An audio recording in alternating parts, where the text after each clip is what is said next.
امام کائنات جناب محمد اونچی کہو صلی اللہ علیہ وسلم، ان کے اصحاب کو گالی دینے سے پہلے سوچو اصحاب رسول کون ہیں جن کے بارے میں میرے آقا و مولا،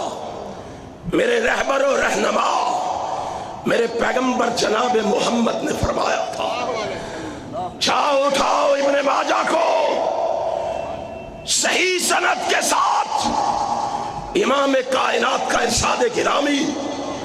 آپ فرما رہے لَمَشْهَدُ رَجُلٌ مِّنْهُمْ مَعَ رَسُولِ اللَّهِ صلی اللہ علیہ وسلم يَغْبَرُّ فِيهِ وَجْهُهُ خَيْرٌ مِّنْ عَمَلِ أَحَدِكُمْ عُمُرَهُ۔ آقا فرماتے ہیں اور نبی کے صحابہ کی عظمت کو سمجھنا ہے تو آقا سے سمجھو، فرمایا میرا کوئی ایک صحابی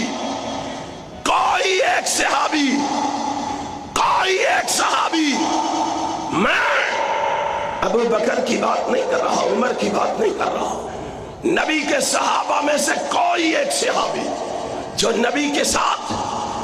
میدان جنگ میں حاضر ہوا ہو اور اس کے چہرے پر گرد و غبار پڑا ہو، اس کا چہرہ غبار آلود ہوا ہو، فرمایا اس کا یہ ایک عمل، جاؤ اور صحابہ کی نمازوں کی بات نہیں ہو رہی، صحابہ کے روزوں کی بات نہیں ہو رہی، صدقات و خیرات کی بات نہیں ہو رہی، حج کی بات نہیں ہو رہی، صرف ایک عمل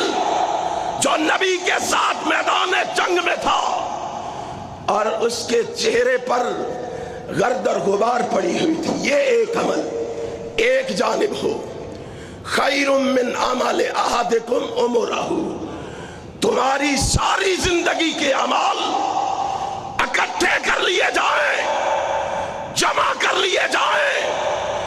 اور نبی کے صحابہ کا یہ ایک عمل، تمہاری ساری زندگی کے اعمال مل کے نبی کے صحابی کے اس ایک عمل کا بھی مقابلہ نہیں کر سکتے، ایک عمل کا بھی مقابلہ نہیں کر سکتے۔ اور یہ زندگی کیا زندگی ہے؟ 50 سال،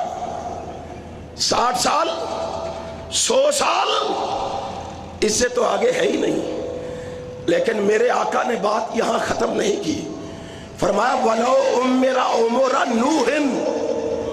او تمہیں اگر جناب نوح جتنی عمر بھی مل جائے تم عملوں کے ڈھیر لگا دو، نیکیوں کے ڈھیر لگا دو،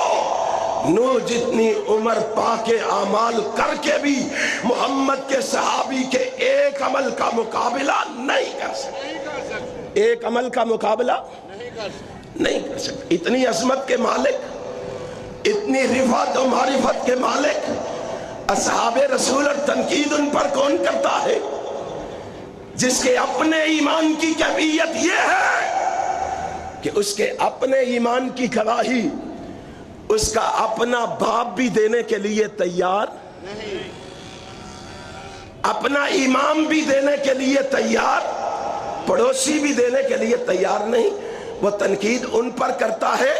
جن کے ایمان کی گواہی یا رب کا قرآن دے رہا ہے یا محمد کا فرمان دے رہا ہے۔